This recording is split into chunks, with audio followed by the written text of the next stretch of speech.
Today we're going to be having a look at the Bestek blender.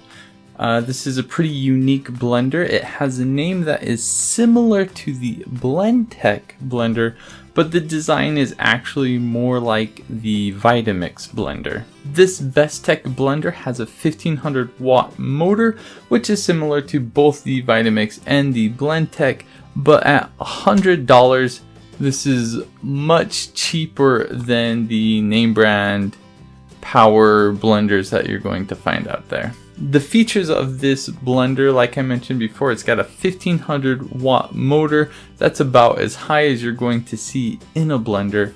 It's got a nice big 8-cup jar. It's got a tamper that goes just about all the way to the blades, which is very useful. And it has a knob with different pre-programmable settings. So just as a note, I will say I will be comparing this Bestek blender quite a bit to the Blentec blender, and I'm not doing this to say which one is better per se. That wouldn't really be a fair comparison because I've had the Blentec blender for over 10 years, so it is an older blender. I'm just comparing because I happen to have a Blentec. So I ran through a bunch of tests on this Bestek blender and I'll go through each one with you. The first test I did was to grind wheat. This actually happens to be one of the things I use a blender for most. I always make my own whole wheat flour. One nice thing about this Bestek blender is it actually has a pre-programmable setting specifically for grinding. That's pretty cool. So in my test, I did the Bestek and Blentec side by side. I ran the blenders for the same amount of time, and then I actually had my wife test and feel the flour to see which one she thought was finer, and she said they're the same. She couldn't tell any difference. So in the grinder test, I think the Bestek blender did a great job. Just of note, the Blentec, when you put it up all the way to setting 10, which is what I do to grind the wheat, it does it for about 1 minute. But the Bestek will do it for 1 minute and 45 seconds, which I find actually gets it quite a bit smoother than just doing for the minute that the Blentec does. So that is kind of cool. Another thing I was able to observe when watching the Bestek and Blentec work side by side is it looks like the Blentec kind of pushes things out a bit more, whereas the Bestek tends to pull things down, which is really nice for certain things. The second test I did with the Bestek blender was soup. So I kind of just threw together some raw vegetables just to see what would happen. I put in a cup or two of water, some salt, a bouillon cube, blended it together using the soup setting, and I found that it got everything super smooth, and it got things warm, not really hot. I actually had to run the soup cycle 2 times to get it as hot as I wanted, and it was the perfect temperature. It wasn't too hot, but it was hot enough to eat. So that was kind of cool, but I think the soup setting could maybe spin a little bit faster or go on a little bit longer just to get the heat you need. I also did an ice test where I just kind of threw in ice as the blender was going on. It made nice ice flakes. You could do a snow cone or something like that. That's pretty cool.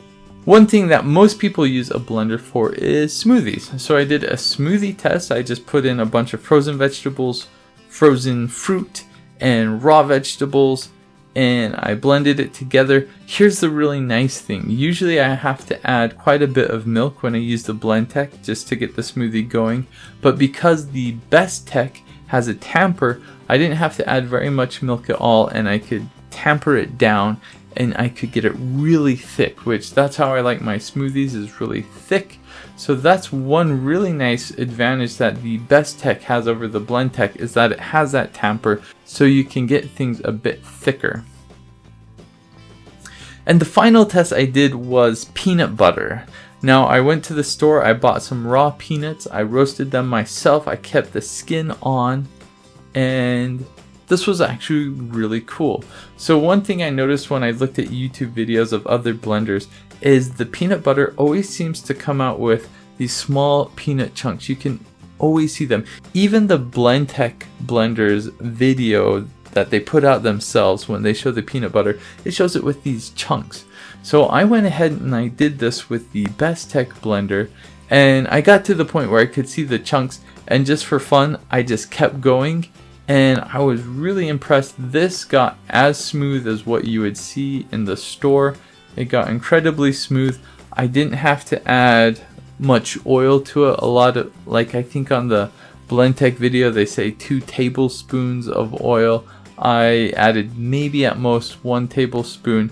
I was really impressed with the peanut butter I got out of this. I think we'll be making peanut butter a lot more because it's so cool in this Bestek blender. So after running all my tests, I've concluded that for the price, this is the best blender I've seen. Now, of course, I haven't looked at every blender out there in the world, but I've had a good chunk of blenders that I've used, and this one's really impressive for $100. The great things that come with this blender is, for one, the tamper is really nice to have, and the large jar is really nice if you like to make bigger batches of stuff. The areas where I think this blender could improve, for one, the base is huge. I wish it was a bit smaller. I think it's probably about the same size as a Vitamix, but it's big.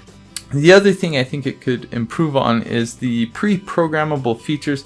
They only seem to do speed and time. I know with the Blentec it will do variable speeds depending on what the setting is. It will go fast and slow and fast and slow. With this Bestek blender, you basically turn it on, it kind of starts slow, goes faster, and then does it for a set of time. I didn't see any settings where it would go fast and slow depending on what you were doing. So that's something that maybe they could look into. But if you're just there with the blender, you can kind of do that yourself. So it's not a huge deal. Overall, I'm very happy with this blender. I would definitely recommend it to anyone who's looking for a pro or commercial grade blender. It really works fantastically. I haven't had any issues with it. Very strong motor, very good blender.